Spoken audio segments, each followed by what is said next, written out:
अस्सलाम वालेकुम दोस्तों, मैं हूं मोहम्मद शाहिद और आप देख रहे हैं BA ऑफिशियल चैनल। व्यूअर्स, आज हम मौसीकी की दुनिया से एक ऐसे सितारे की ज़िंदगी पर रोशनी डालेंगे जिसने एशियन मौसीकी को एक नए मुकाम पर पहुंचा दिया और खुद हमेशा जिंदा रहने वाली आवाज़ बन गया। इनकी मौसीकी ना सिर्फ एशिया बल्कि पूरी दुनिया के लोगों के लिए मौसीकी का एक आला नमूना है। जी हाँ, आपने सही अंदाज़ा लगाया। मोहतरम जनाब उस्ताद नुसरत फ़तेह अली खान साहब, जो ज़ाहिर तो दुनिया से जा चुके हैं मगर अपने शायकीन के दिलों में हमेशा जिंदा रहेंगे और आज भी लोग उनकी गाई हुई गज़लें, नगमे, कवालियाँ सुनकर और गाकर उनको खराज तहसीन पेश करते हैं। खान साहब 13 अक्टूबर 1948 को लैलपुर फैसलाबाद में पैदा हुए। खान साहब का खानदान मशरकी पंजाब के शहर जलंधर से ताल्लुक़ रखते थे और तकसीम हिंद पाकिस्तान के बाद फैसलाबाद आ गए। इनके अबाव अजदाद भी मौसीकी से ताल्लुक़ रखते थे। खान साहब अपने बहन भाइयों में से 5वें नंबर पर थे। मज़े की बात यह है कि मौसीकी इस खानदान में करीब 600 साल से है।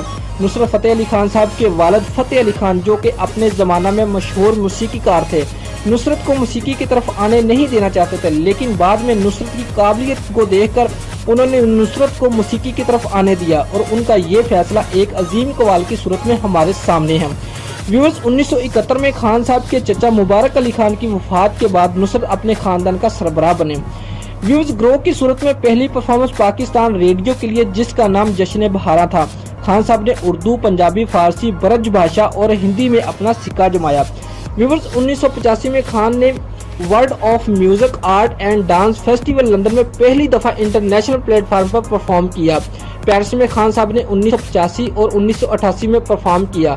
खान साहब 1987 में जापान के। खान ने 5वें रवायती आर्ट फेस्टिवल जापान में परफॉर्म किया। 1999 में इन्होंने न्यूयॉर्क में परफॉर्म किया और 1992 और 1993 में खान अमेरिका के और अपनी आवाज़ और मौसीकी का जादू चलाया।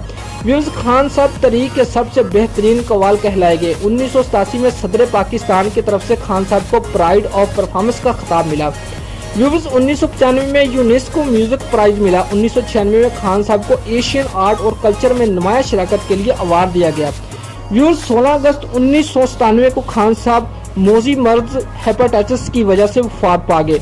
उनकी उम्र 48 बरस थी। खान साहब अमेरिका में फौत हुए और अपने आबाई शहर फैसलाबाद कबूतरा वाला कब्रिस्तान में दफनाए गए। उनकी बीवी नाहिद नुसरत 13 सितंबर 2013 को फौत हुई। 6 नवंबर 2006 को टाइम मैगजीन के कॉलम 60 साल ऑफ एशियन हीरो में पहले 12 में खान साहब का नाम लिया गया।